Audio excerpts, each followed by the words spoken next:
បាទជំរាបសួរបងប្អូនក្នុងឱកាសថ្ងៃទិវាសិទ្ធិនារីនេះខ្ញុំនឹងចូលរួមចំណែកក្នុងការផ្សព្វផ្សាយអំពីការលើកតម្កើងសិទ្ធិនារីក៏ដូចជាសិទ្ធិទៅលើការទទួលបានការថែទាំសុខភាពមួយសិទ្ធិទទួលបានទៅលើសិទ្ធិផ្លូវភេទឬក៏សិទ្ធិទៅលើភេទ gender អីចឹងជាដើមបងប្អូនចឹងថ្ងៃនេះខ្ញុំនឹងជំរាបជូនបងប្អូនអំពី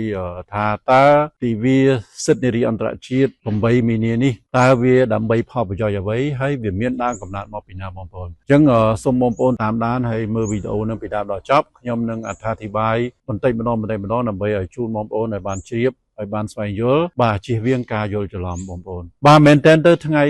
8មីនាឬថ្ងៃសិទ្ធិនារីនេះមិនមែនត្រឹមតែជាថ្ងៃដើម្បីជូនបាច់ផ្កាដែលបុរសត្រូវតែធ្វើចំពោះស្ត្រីទេគឺជាថ្ងៃនៃសិទ្ធិរបស់ស្ត្រីទាំងមូលគឺជាថ្ងៃបញ្ជាក់ថាស្ត្រីមានសិទ្ធិដូចមនុស្សដទៃដែរគឺជាសិទ្ធិនៃមនុស្សទាំងឡាយសិទ្ធិផ្លូវភេទក្តីសិទ្ធិភេទក្តីសិទ្ធិ gender ក្តីសិទ្ធិការងារក្តីឬក៏សិទ្ធិដែលបុរសដែលមនុស្សលើโลกទាំងអស់ហ្នឹងមានហើយសិទ្ធិនេះត្រូវបាន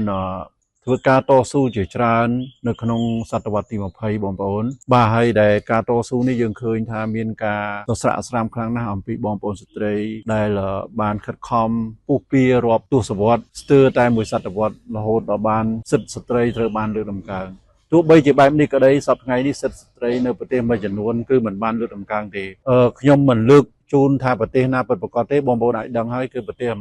ថ្មីនេះប្រទេសមហាអំណាចបានផ្លាស់ប្ដូរថ្នាក់ដឹកនាំហើយបានធ្វើការលុបបំបាត់សិទ្ធិស្ត្រីមួយចំនួនដូចជាសិទ្ធិពន្លូតកូនជាដើមបងប្អូនគឺជារឿងមួយដែលសោកសៅបំផុតសម្រាប់បងប្អូនស្ត្រីជាពិសេសបងប្អូនស្ត្រីដែលរស់នៅប្រទេសនោះផ្ទាល់តែម្ដងហើយក៏មានប្រទេសមួយចំនួនគឺរឹតបន្តឹងខ្លាំងមែនទែនទៅលើសិទ្ធិស្ត្រីនេះអញ្ចឹងខ្ញុំបង្ហាញជូនថាបើយើងនិយាយអំពីសិទ្ធិឬក៏អំពីអ្វីដែលជាគោលដៅនៃថ្ងៃ8មីនាទិវាសិទ្ធិនារីអន្តរជាតិនេះ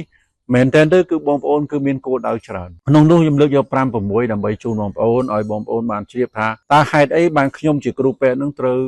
យករឿងនឹងមកជជែកផងដែរជូនបងប្អូនក្នុងថ្ងៃទិវាសិទ្ធិមនុស្សនេះតើវាពាក់ព័ន្ធជាមួយនឹងសុខភាពដែរឬទេការពិតវាប្រកាសជាពាក់ព័ន្ធបងប្អូនពីព្រោះថា8មីនាឬក៏ទិវាសិទ្ធិស្ត្រីអន្តរជាតិនេះបងប្អូនគឺសំដៅទៅលើចំណុចទី1គឺចង់លុបបំបាត់អំពើហិង្សាមានន័យថាស្ត្រីមានសិទ្ធិរស់នៅដោយគ្មានអំពើហិង្សាហើយនឹងគ្មានការរើសអើងបានន័យថាមានភាពស្មើគ្នាជាមួយនឹងបុរសបាទទៅលើភេទទៅលើរឿង gender នេះផ្ទាល់តែម្ដងបងប្អូននេះជាចំណុចទី1ដែលជាសិទ្ធិមូលដ្ឋានរបស់ស្ត្រីចំណុចទី2បងប្អូនគឺស្ត្រីមានសិទ្ធិទទួលបាននៅសុខភាពផ្លូវកាយនៅសុខភាពផ្លូវចិត្តពេញបរិបូរណ៍ដោយបុរសដែរមានន័យថាស្ត្រីមិនត្រូវបានរងការគៀបសង្កត់ដោយបុរសទៅលើការថែទាំសុខភាពទៅលើការថែទាំផ្លូវចិត្តឬក៏ទៅលើរឿងសុភមង្គលទៅលើការរស់នៅហើយជាពិសេសទៅលើរឿងសុខភាពផ្លូវភេទនឹងផ្ទាល់តែម្ដងបងប្អូនពីព្រោះប្រទេសខ្លះគេចាត់ទុកថាស្ត្រីនឹងគ្រាន់តែជាឧបករណ៍ផ្លូវភេទគឺមិនបានធ្វើការលើកតម្កើងស្ត្រីទេអញ្ចឹងហើយការដែលតស៊ូដើម្បីសិទ្ធិស្ត្រីនឹងគឺខ្ញុំគិតថាមិនទាន់ចប់ទេសប្តាហ៍ថ្ងៃនេះតកតងជាមួយនឹងវិស័យសុខាភិបាលគឺត្រូវមានរឿងច្រើនដែលត្រូវបន្តធ្វើតទៅទៀតចំណុចទី3បងប្អូនស្ត្រីត្រូវទទួលសិទ្ធិក្នុងការអប់រំបានចូលរៀនសូត្រចូលសាលារៀនដូចគេដូចឯងបានន័យថាដូចជាមួយនឹងបុរសដែរដោយសារអីដោយសារយើងនៅប្រទេសកម្ពុជាយើងក៏ដោយសម័យមុនគឺកូនស្រីមិនឲ្យទៅសាលាទេបាទប៉ុន្តែបច្ចុប្បន្នកូនស្រីត្រូវបានលើកតម្កើងឲ្យចូលរៀនមានសិទ្ធិមានការងារធ្វើដោយបុរសដែរបាទនេះជាសិទ្ធិមួយសំខាន់ហើយដែលប្រទេសខ្លះគឺហាក់ដូចជាដើរថយក្រោយតំបន់ខ្លះហាក់ដូចជារដ្ឋបិទស្ត្រីរហូតដល់មិនឲ្យស្ត្រីចេញពីផ្ទះមិនឲ្យស្ត្រីចូលសាលារៀនមិនឲ្យស្ត្រីធ្វើអីទាំងអស់បាទនេះជាអ្វីមួយជាសិទ្ធិមួយដែលបានបាត់បង់ទី4គឺសិទ្ធិទទួលបានកម្មសិទ្ធិមានន័យថាស្ត្រីត្រូវទទួលបានកម្មសិទ្ធិដូចគេដូចឯងមានសិទ្ធិជិះរថយន្តមានសិទ្ធិចេញដើរហើរទៅណាទៅណីជាក់ស្ដែងប្រទេសខ្លះសពថ្ងៃនេះដែលបន្តមានសិទ្ធិថាស្ត្រីដើរទៅណាត្រូវតែមានបុរសស្ត្រីធ្វើអីមួយត្រូវតែមានបុរសបានន័យថាគាត់បាត់បង់ឯកសិទ្ធិរបស់គាត់កម្មសិទ្ធិរបស់គាត់ដែលគាត់ជាគាត់ផ្ទាល់តែម្ដងហើយនឹងកម្មសិទ្ធិទៅលើតាការទទួលខុសត្រូវក្នុងសង្គមស្មារតីគ្នាក្នុងការកាន់កាប់ទ្រព្យសម្បត្តិឬក៏កាន់កាប់អ្វីមួយដែលជាទ្រព្យសម្បត្តិរបស់គាត់ជាដើមសិទ្ធិទី5បងប្អូនគឺសិទ្ធិចូលរួមក្នុងការបោះឆ្នោតអានេះគឺជាសិទ្ធិមួយដែលបងប្អូនតែងតែយល់ហើយសប្តាហ៍ថ្ងៃនេះនៅប្រទេសយើងទីកម្ពុជាយើងឃើញថាសិទ្ធិនេះអាចមានទទួលបានបរិបូរណ៍គួរសមយើងនៅមានជ្រុងខ្លះដែលអសកម្មប៉ុន្តែគិតថាជាសិទ្ធិមួយដែលអាចទទួលយកបានបងប្អូនចំណុចទី5បងប្អូនបានដឹងហើយគឺជាសិទ្ធិបោះឆ្នោតនេះតតែម្ដង បាទចំណុចទី6គឺសិទ្ធិទទួលបានប្រាក់បៀវត្សស្មើគ្នាមានន័យថាម៉េចមានន័យថាស្ត្រីដែលធ្វើការងារអង្គការមុនយើងឃើញថាស្ត្រីឬក៏ក្មេងស្រីដែលធ្វើការងារអាចទទួលបានប្រាក់បៀវត្សតិចជាងបុរសពេលនេះគឺដោយសារសិទ្ធិនារីនេះផ្ទាល់តែម្ដងគឺស្ត្រីត្រូវទទួលប្រាក់បៀវត្សស្មើគ្នាបាទមានសិទ្ធិច្រើនទៀតដែលកំពុងតែត្រូវបានលើកឡើងហើយកំពុងតែមានការតវ៉ារវាងស្ត្រីជាមួយនឹងអ្នកនយោបាយជាមួយនឹងថ្នាក់ដឹកនាំប្រទេសជាតិនីមួយៗក៏ដូចជាស្ត្រីជាមួយនឹងបរិសុទ្ធជាដើមបាទនេះជាជ្រុងមួយដែលអត្ថប្រយោជន៍សម្រាប់ស្ត្រីយើងឃើញថាសិទ្ធិទាំងអស់ហ្នឹងវាពាក់ព័ន្ធជាមួយនឹងផ្លូវចិត្តស្ត្រីវាពាក់ព័ន្ធជាមួយនឹងការគៀបសង្កត់ទៅលើអារម្មណ៍របស់ស្ត្រីអញ្ចឹងកាលណាមនុស្សនឹងត្រូវបានគៀបសង្កត់ទៅលើផ្លូវចិត្តផ្លូវអារម្មណ៍ពេលហ្នឹងប្រកបណាស់គឺគាត់មានផលប៉ះពាល់ទៅលើសុខភាពទាំងឡាយអញ្ចឹងសិទ្ធិនឹងគឺជារឿងមួយពាក់ព័ន្ធជាមួយនឹងសុខភាពខ្លាំងណាស់បងប្អូននេះជាចំណុចគោលដៅនៃទិវាសិទ្ធិស្ត្រីអន្តរជាតិនេះផ្ទាល់តែម្ដងអញ្ចឹងបងប្អូនឈប់គិតថាសិទ្ធិស្ត្រីគឺមានត្រឹមតែមួយថ្ងៃនេះហើយមានត្រឹមតែបាច់ផ្កាមួយបាច់មិនមែនទេគឺជាសិទ្ធិ365ថ្ងៃក្នុងមួយឆ្នាំគឺជាសិទ្ធិពេញបរិបូរណ៍នៅគ្រប់ទីកន្លែងនៅក្នុងផ្ទះនៅក្នុងកន្លែងធ្វើការនៅក្នុងការងាររាជរដ្ឋាភិបាលក៏ដូចជានៅក្នុងការងាររបស់ក្រុមហ៊ុនអីជាដើមបាទស្ត្រីមានសិទ្ធិកាន់កាប់កិច្ចការដោយបុរសផងដែរបងប្អូនបាទនេះជាគោលដៅនៃទិវាសិទ្ធិស្ត្រីអន្តរជាតិបើយើងមើលទៅលើប្រវត្តិបងប្អូនប្រវត្តិហ្នឹងវាមានការវែងឆ្ងាយមកដល់សប្តាហ៍ថ្ងៃនេះយើងឃើញថាយើងបានកំណត់យកថ្ងៃទី8មីនាជាទិវាស្ត្រីអន្តរជាតិទិវានេះមិនមែនទៅការចាប់ផ្ដើមឡើងគឺវាមានការលំបាកវាមានការតស៊ូយូរអង្វែងស្ទើរតែជិតមួយសតវត្សហើយត្រូវចំណាយពេលរាប់ទសវត្សនៅតាមប្រទេសនីមួយៗដែលចាប់ផ្ដើមធ្វើការតស៊ូហើយជាពិសេសតំបន់ដែលចាប់ផ្ដើមធ្វើការទាមទារសិទ្ធិស្ត្រីដំបូងជាងគេគឺនៅទ្វីបអាមេរិកខាងជើងបានន័យថាមានប្រទេសអាមេរិកសហរដ្ឋអាមេរិកជាដើមហើយប្រទេសកាណាដាបន្ទាប់មកយើងឃើញមានការតស៊ូមតិនៅទ្វីបអឺរ៉ុបនឹងផ្ទាល់តែម្ដងបងប្អូនបាទអញ្ចឹងការតស៊ូនឹងគឺចាប់ផ្ដើមនៅដើមសតវត្សទី20ហើយយើងឃើញថាចាប់ផ្ដើមដំបូងនៅឆ្នាំ1909គឺនៅសហរដ្ឋអាមេរិកដោយចលនាស្ត្រីសង្គមនិយមបានន័យថាកាលនោះសហរដ្ឋអាមេរិកមានគណៈបកមួយគឺគណៈបកសង្គមនិយមហើយក្នុងនោះគឺមានចលនាស្ត្រីដែលទីនយោបាយនៅក្នុងគណៈបកសង្គមនិយមនោះផ្ទាល់តែម្ដងបានធ្វើការតស៊ូហើយក៏បានសម្រេចយកថ្ងៃអាទិត្យចុងខែកុម្ភៈគឺជាថ្ងៃនៃពិធីគោរពសិទ្ធិស្ត្រីរំលឹកដល់ការតស៊ូជាបុណ្យរបស់ស្ត្រីអាមេរិកផ្ទាល់តែម្ដងដែលជា Women National Day គឺជាទិវាស្ត្រីជាតិរបស់សហរដ្ឋអាមេរិកបងប្អូនប្រយោជន៍ដើម្បីអីដើម្បីឲ្យវាមានភាពស្មើគ្នាទៅលើសិទ្ធិនឹងផ្ទាល់តែម្ដងអញ្ចឹងដំបូងការចាប់ផ្ដើមឡើងគ្រាន់តែគិតទៅលើសិទ្ធិទេគឺសិទ្ធិថាឲ្យមានភាពស្មើគ្នាបន្ទាប់មកយើងឃើញនៅក្នុងមហាសន្និបាតលើកទី2ជាមហាសន្និបាតអន្តរជាតិដែលធ្វើនៅ Copenhagen ហើយដែលរៀបចំឡើងដោយសកម្មជនឬក៏មនុស្សជាច្រើនស្ត្រីជាច្រើនដែលមកពីលើពិភពលោកក៏នាំគ្នា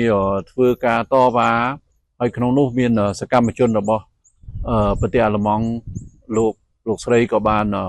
ធ្វើការលើកឡើងថាគួរតែយក